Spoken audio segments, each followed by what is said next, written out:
Alright, hello and welcome to the wide world of charcoal drawing. So we've got a lot of materials here and that we're going to use in charcoal drawing, and we're going to go over some of these different materials and talk about what they are and how to use them and all that good stuff. Let's go ahead and get started with the charcoal. So charcoal really has two different types, and we'll actually even talk about sort of a third with these guys over here. But you basically have what's called willow or vine charcoal, and then you have compressed charcoal. So this is just charcoal right out of the fire. This is a grapevine that's been made into charcoal, and so it's like the stuff that you get again right out of the fire, and you can draw with it, and it looks fairly dark as you make marks, like so.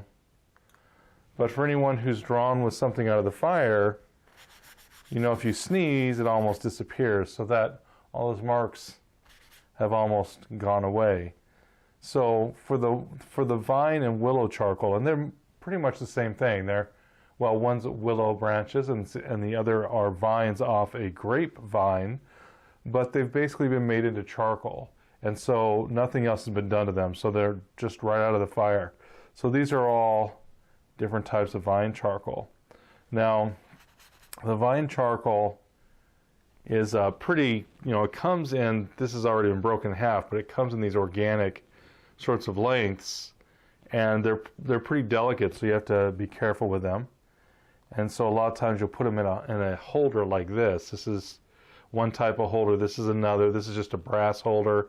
This design's been around for at least 300, 400 years, and I don't know, and this is probably 25 years old or something like that. I got this a long time ago, but it's still going strong. This is the same sort of idea, but instead of made out of brass, this thing's probably made out of tin or something like that, maybe stainless steel. But anyways, there's a cuff on it. It opens up. You put the little vine charcoal in there. Same thing with this. There's a cuff. You can open it up. Sometimes you need some help, so I've got this little nail clipper, but I use the file, and you can open that up to then put the charcoal in there, and then you use the cuff to crank down on it. So now these guys, they're so small, they might not even fit in there. Yeah, it doesn't fit in there because these guys are too small, but they come in different widths. This is like a little wider, and you can get some that's about yay big around. So they come in, just depending on how big the branch is. So again, this is just regular charcoal right out of the fire. So that's vine and willow charcoal. And the difference between willow and vine is very, very soft and subtle. I can't even remember I don't use it enough to remember the subtle differences. They mostly are the same. One has a little more grit, so they kind of tear up the paper just a tiny bit more. Not in a major way, but just a little bit more abrasion to it, and that's really the only difference. So this is compressed charcoal, and we have our pencil type of charcoal, and we also have our stick. And this is basically this stuff put under hundreds of pounds per square inch, and we get compressed charcoal. Now with this stuff, I can draw with it, and if I try to just wipe it away, I can't wipe it all the way away. It has more staying power. So whenever you use the compressed charcoal, you're not going to get rid of that so easily. You can blend it a little bit, but it's there. It's there to stay. And in fact, with the compressed charcoal, it's hard to get rid of it entirely. I don't know how well you can see this on the camera because it's such a small area, but the lines are still there. They're much lighter, but they are still there. So the compressed charcoal and the vine charcoal come in different grades or different strengths. Now this is Generals, is the name of this company. They're the only company that I know that makes 5 different types of pencils, but I've only seen 4 of them over the last 15, 20 years. The 5th one's a little harder to find, and I don't know why. But anyways, these come in basically 4 grades. If you can find the 5th one, that's great. But you basically have hard, which is the lightest, medium, that's what this is. This is the hard, so this is the lightest. Medium's a little bit darker. This is a short pencil, so it's in a pencil extender. Kind of like this, but it's a little more sophisticated. This is soft. And this one here is extra soft. The extra soft is the darkest. The hard is going to be the lightest. Now they make, or used to make, an extra hard that was even lighter still, which would give you 5 different, pencils. But most companies only make 3. So they usually make a hard, medium, and soft. These are the only guys I know that make 5, used to make 5 different pencils. 4 readily available. The 5th I've had a hard time tracking down. But these are great for when you really need the dark values. You use the compressed charcoal. And if you don't want it to go anywhere, if I use this to make dark values, that's fine until someone sneezes and I lose my entire drawing. So with the regular charcoal, we use this for sketching and light values. If we need to wipe it away and make it lighter, we use this stuff.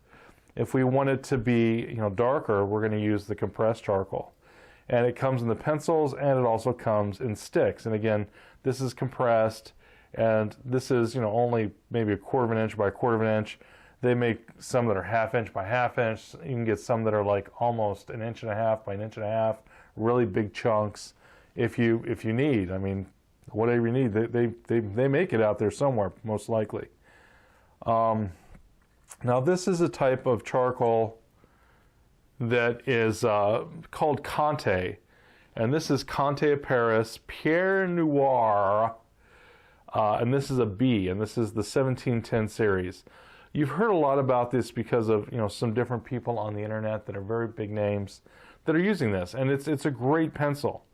And the difference between this and this, because basically they're, again, the compressed charcoal, it's ground down for these guys, and then they add a little bit of binder to it that's basically like a clay, and then this is fired in a kiln, so it's like a ceramic piece. What that does, because this is fired, these are harder than any of these. So this is still charcoal, but when I make a line with this, first off, the line will be crisper. In other words, the line with these guys will always be a little softer. This will also always be a little bit a sharper mark, and not only that, but these will wipe away even less and blend less than these. So if I need little details, if I need where I need to get it really dark, these will be a little richer. And these, I think, start at H, I believe. I don't think they have a 2H, but they might. And it goes down to like a 4B, I believe, maybe even more. But I usually use an H and a B and a 2B. That gives me a nice range. Like I said, I think they make a 4B, I'm not sure. But again, this is the Pierre Noir 1710 series, Conte of Paris, and they're great pencils. And I use these because sometimes your charcoal is a little soft when you use just these two types. It has a softness you can't get away from because of the fact of how easily they blend, the way the mark skips over the texture of the paper when you make it. These you can get crisper lines. So if you're going to try to do hyperrealism or photorealism or something like that, you really need the Conte of Paris pencils to do that. So these are the types of pencils you'll see me use. So let's go ahead and pull these out of the way for a second and move these out of the way, and let's talk a little bit about our erasers. Now the erasers that we're going to be using here for this class, the great thing about charcoal is it's not like graphite. With graphite, it's the high maintenance medium of the medium world, meaning that you have to be careful what erasers you use with it. If you rough up the paper, you're done. But the great thing about charcoal is you can just work it and overwork it and work it and work it all day long.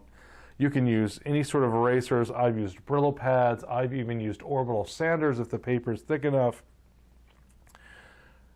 The charcoal really looks better the more you work it. You know, it's kind of like when you clean the garage, you know it's going to get uglier before it gets better. It's the same thing with charcoal. The more you go over it, the more you work it, the more you work it. That's where the beauty really starts to come out. I use, you'll see me use a combination of the white plastic erasers. These are plastic erasers. They're just smaller, and they're like mechanical pencils, so you can get into smaller places a little easier. Again, if you're doing really tight sorts of realism, you'll use things like this.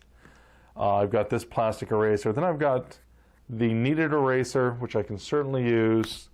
That's fine. I can also use one of these. Now, the pink pearls, sometimes you have to be careful. If they're really cheap, the red will come out onto the paper, and you don't want that. But this is much more aggressive than either of these two types of erasers. But I can certainly use that. The one that's the most aggressive of all are these two. They're called gum erasers, and they are they're pure rubber resin, and they're the oldest type of eraser. They're very aggressive. They really do rough up your paper. You'd never use these with graphite, but for charcoal, you certainly can, because charcoal doesn't care about the surface. So those are the eraser types you'll see me use.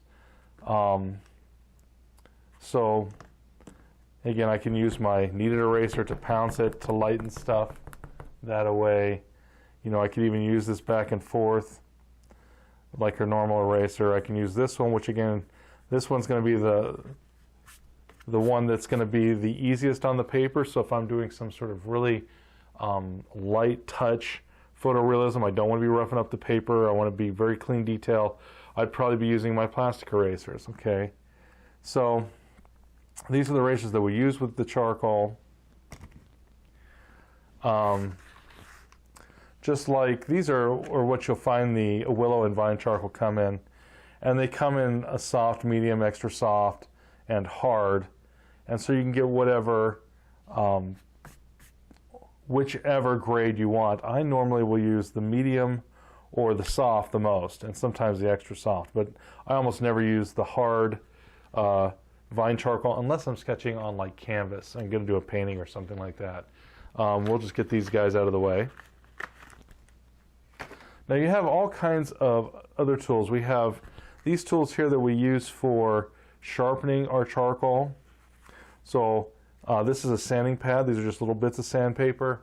I could also use a sanding pad from Home Depot, or even sandpaper from Home Depot. These are just little sanding pads. I used to carry them all the time in the art stores. You'd have big barrels just full of these things. Now they're a little more novelty, but there still should be around in any decent art store. But if I'm going to sharpen any of these charcoals, and this is vine charcoal, but I can do the same thing for these guys if I wanted to. You'll roll it while you're sharpening it. So I'm rolling it as I sharpen this charcoal piece here. Now, for those that really get into doing this, I only do this a couple times because these get really delicate. But I've seen some people, well, they'll sharpen these like a hypodermic needle, where it just subtly comes out to a point. Those are really wonderful for really sketching in fine detail. And if you're going to do some sort of atelier drawing that you're going to put 40 hours into, or something like that, they can be amazing. I'm not necessarily going to sharpen this up like that. It takes, you know, a good 10, 15, 20 minutes to sharpen one of these, and then if you look at it cross-eyed, it'll break in half. So, but the idea is that as I spin this, as I am sharpening it, it'll give me a nice, and I'm going to wipe this because I don't know how well you can see this, but if I wipe this off, so take a little bit of this tissue paper here, wipe the excess off. But look at it, so we don't have a hypodermic needle point on there just yet. And the hypodermic needle is really much more subtle. It really goes to a very, very thin point. But still, we've got a nice point on there, and that's what you'd want. And so that's what we use this guy for, is to shape our pencils. We can also use this for something else. I don't want this to be too dirty while I try this. Let's say I have a dirty eraser. Ever had one of those? Well, I can use this. Now, I may not clean it at first because I've got some charcoal on here. So first it's going to try to take off that charcoal. But now I can go ahead and rub my eraser on here and clean that up. You see how that's cleaning off that eraser? Right? That's what we want this to do. And so I can go ahead and use this and clean this off until we have this beautifully clean, pristine, if you want to, or at least pristine enough so that it doesn't get junk all over our paper.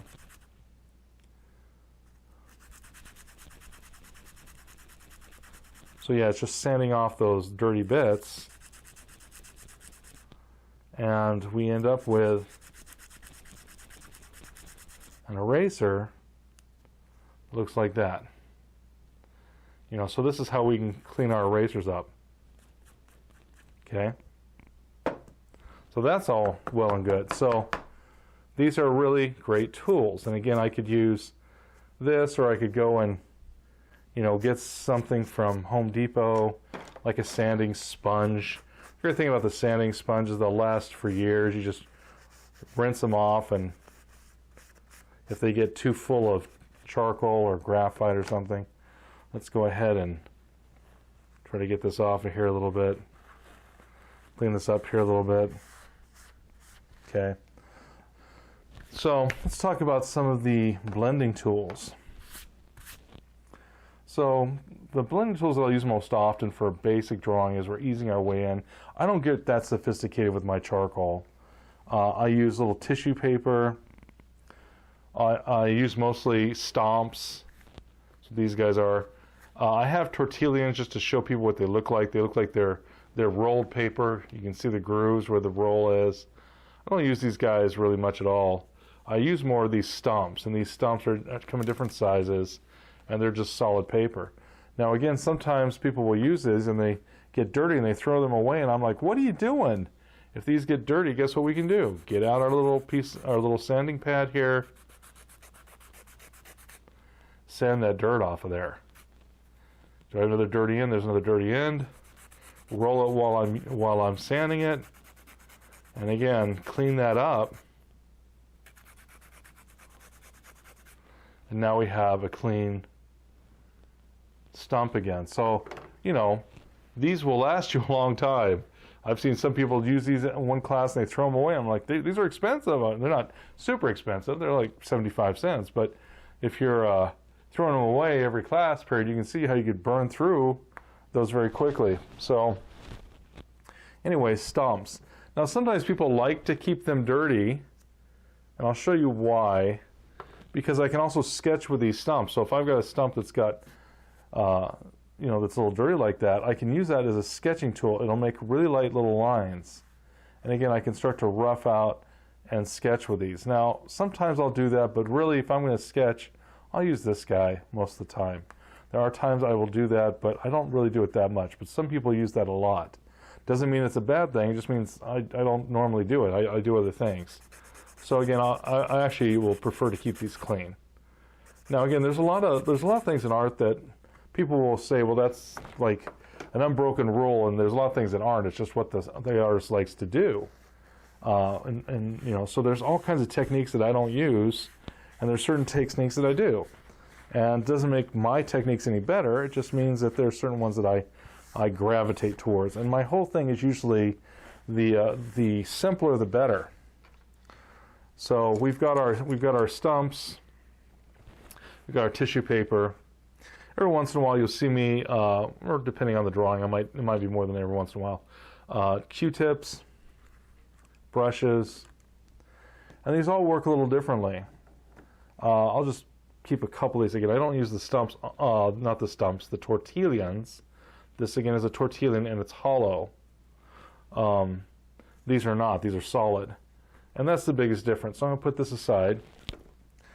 And we're going to show you some of the different things that these guys will do, and some of the different techniques. So first off, if I've got, let's talk about things that remove value. You might say, wait, what? So if I've got, whenever you blend, you're going to be removing value. You're going to be making it lighter. If you've got some with a certain amount of contrast, you're going to be blowing that contrast out. Now I could certainly use this pencil, oh, this is a hard, that's why, to make a normal gradation going from light to dark. Kind of got this weird thing going on here, so let's fill this in real quick. And so I could use this like graphite pencils and not do any blending whatsoever. And there's times where you might want that, okay? If you do that, you're going to have, because charcoal is so soft, much softer than graphite, it reveals the texture of a paper very easily.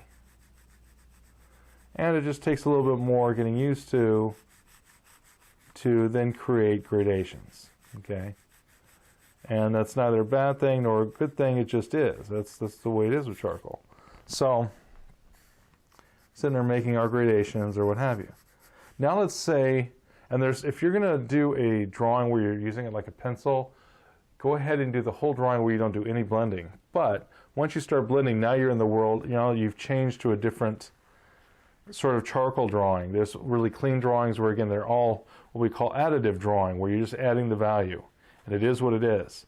But if you start blending it, well, then it becomes what we call subtractive. So, I can soften it with the tissue, like so, and the tissue is going to make it look like that. If I use one of my tortillons, not tortillons, pardon me, my stumps, see how this stays darker? Now the reason why is this stump that I'm using is going to soften it, but it's also going to push it deeper into the paper. Okay? So if I use a stump, it's going to be darker. If I soften it with my tissue paper, it actually wipes it away. It's going to go a little lighter. Okay? And so when we're doing this, a lot of times in our drawings, we will build things up where we're like, okay, I'm going to wipe it out. And then I'll come back over it. I'm going to go into it again. And I'll go, okay, I want a little more coverage. Now when we do this, this is going to get deeper into the fibers of the paper. Now this is something else to look at. When I use a piece of tissue paper, it's going to keep more of the texture. If, however, I go in here with one of my stomps, this is going to get deeper into the texture, and it eliminates some of the texture a little bit better because it's pushing it again into that paper. So sometimes, and not sometimes, but always, what we're blending with will change the way in which the charcoal looks. Now, what if we'll do it once again. Let's try something else. Let's go ahead and I'll use a different pencil. That's a hard, so that one's going to be less likely to smear of all the pencils. This is a medium, so it's going to move a little bit more. It'll blend a little bit more.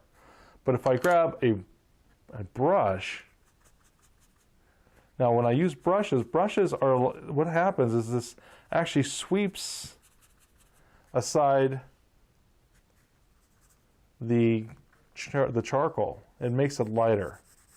So we use it for a tool where there's sometimes where we create something that's a little too dark. Like let's say, like right here where I seamed this is a little dark, and so I can go in there with a brush and make it so it's a little more uniform. Okay. But the brush will make it a little lighter, whereas if I'd used my blender being the stump, it's going to get rid of the texture more. It's also going to go darker more. Because again, this is pushing it into the paper and the brush is sweeping it off. Now, a lot of times we'll do, layered techniques. Oh, we'll put in some tone, and then we'll come over here and we might put in something that starts to seem like detail. And so maybe we'll go ahead and put down some value and soften that, and then maybe we'll come back in with an eraser and start to pull things out for that texture. Okay, so, and then maybe we'll soften that. And then maybe we'll come in here with another type of tool. So again, we're doing the whole thing where we are going over and over something several times, kind of bringing it out, knocking it back, bringing it out, knocking it back, to get sort of the illusion that we want. Let's say that was too bright. Well, we can, again, just knock it back. And now we just have this soft little texture. Maybe we knocked it back too far. Well, then we can come back in and bring some of the darks back into it. We could erase stuff away. We could put stuff back in. We can, you know, it's our drawing. We can do what we like. So this is where we start to layer, and it starts to look better and better and better. And so you'll see a lot of that we'll do on the videos. Sometimes you'll see me start with where I dip a brush into like powdered charcoal. So we start with a tone, and we start using the tone. Sometimes, again, you'll save your powdered charcoal. Let's say just for a demo purpose, we could go ahead and put some charcoal down. Okay. Now this is charcoal that I've done with my grape vine or vine charcoal, and because of this, remember this stuff wipes away, so this will be lighter than if I used powdered charcoal from the compressed charcoal. So again, I could take this and I could move this around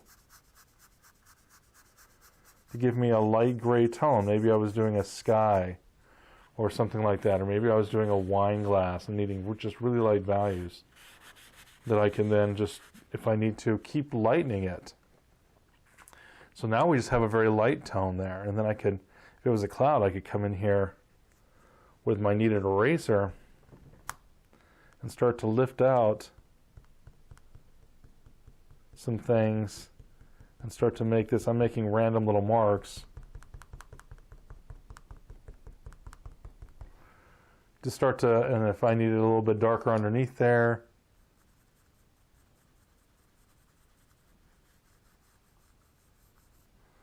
you know, I could go in there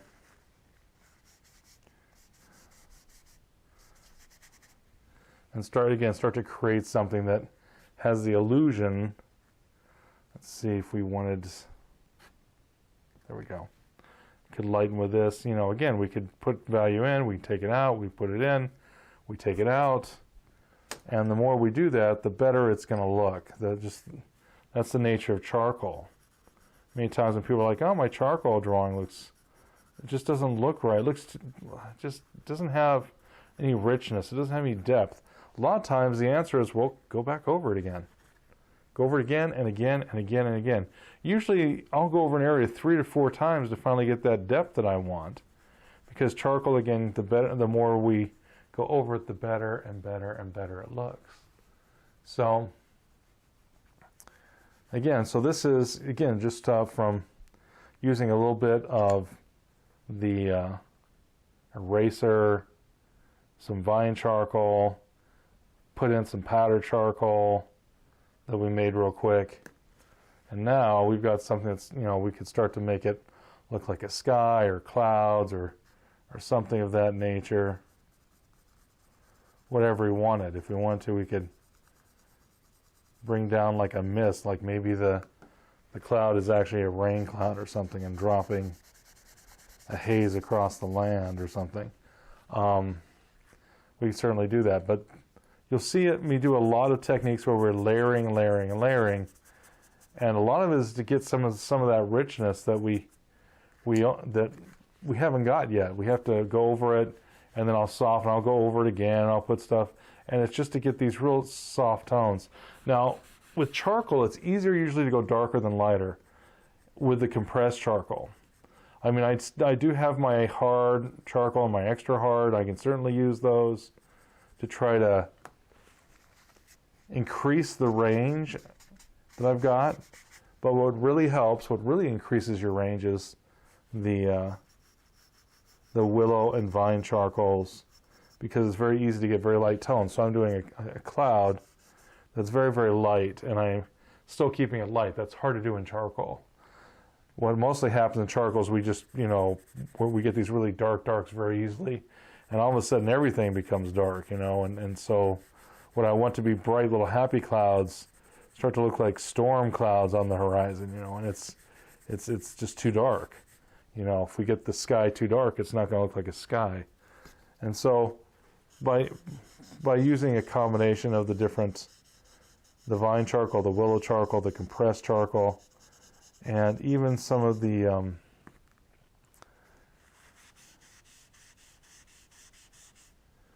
Contes, we can get just a better combination, a little bit more depth. And again, you can be a little more aggressive with the charcoal than you can be with graphite. If I wanted to come in here, let's say we wanted it to have a more clean line, I could take the Conte. Usually with Conte, it's to crisp up lines, is what I'll use it for. So I could come in here and start to crisp up the line on this cloud. Okay, so again, these are really great techniques. If I'm going to sketch, I'll sketch with my vine charcoal, because if I don't like it, I can very easily wipe it away. Say I was doing some clouds. That looks kind of dark, but again, if I do this, it's almost gone. And then with the vine charcoal, with an eraser, I can actually make it so it is almost completely erased. You can't do that with compressed charcoal. You can't do it with the Conte. But anyways, these are the different types of blending tools. Now sometimes you'll see me use this. Now this tool is just a little Q-tip, a little piece of cotton. And again, I usually use it to soften values, or if I'm trying to get in tight little areas. It's kind of like this, and the cloth and the brush will lighten, but they will blend, but they will lighten considerably. They wipe away a lot of the stuff. Well, there's times I want to do that, and so if so, I'll use these guys. If I want to blend it, but I want to keep it darker, I'm going to use the stumps. So again, the little Q-tip, we're going to use this to get into tight little areas. I can use it along edges and stuff like that if I have a problem with edges. And again, I can go ahead and, now I don't want to go too heavy-handed. When I say heavy-handed, sometimes, usually people are a little timid with charcoal, but sometimes I get some people that are like, just really heavy-handed. So you don't want to go where you're tearing the paper or anything like that. But I just want you to not be afraid of this. I can get in here and really try to wipe that away. If that got way too dark, I could get in here with my gum eraser, and I could just take some of this off a bit, and I've lightened the whole thing now. If it gets a little patchy, well, then I can go back in with this into some of the patches. Okay, and again, I'm using the vine charcoal, and sometimes I'll use vine charcoal darker because I'm going to wipe it. I know once I wipe it, it's going to go much lighter. So again, but all of a sudden, some little patches that were there, these light little bits, are gone. And so in these different drawings, we're going to use very simple techniques. We're going to use blending tools like the tissue and the brush and the Q-tip, which again it'll blend, but also will lighten stuff considerably to keep it darker and to make it so it's less of the texture. We're going to use the stumps, and you'll see me use some of those too. Again, the little ones are for getting into little areas. Again, if I'm going to do light sketching, or I'm going to be drawing with light values, we're going to use the vine charcoal, right? If I'm going to crisp a line or want something a little richer or darker, I will use either the compressed charcoal pencils. And the compressed charcoal pencils are for small areas. If I need something that's really tight, I really want an edge, I really want to crisp it up, use the Conte. Now this is a Conte B. If I wanted to really keep the line as crisp as possible, I'd use an H, because the H is the hardest pencil. In other words, it's the lightest, which means it's going to really keep that clean line. And so, and also keep it lighter. So if it needs to go darker, well then I'm going to pull out my B. If it needs to go darker still, the 2B. Okay, so this 2B again can really darken my line or my area. Okay, if I really wanted, again, an edge that needs to be dark and crisp, I would use my Conte pencil. You know, and I could make little details, and these aren't going to go anywhere. So again, these have the highest staying power, are the Conte pencils. Of course, I've got my erasers here that I will use and layer and stuff like that. And together we will make drawings using these materials. Every once in a while you'll see me grab a piece of like a cotton t-shirt. You know, I reuse my cloth, and it's really great stuff. But it's just like a tissue paper, only it's a slightly different texture. It's a little more abrasive. But these are going to be the basic materials we'll use while drawing in charcoal. And as you begin your charcoal journey, it might seem a little clumsy, a little difficult, but I guarantee you every person that I've ever taught just loves charcoal once they get into it.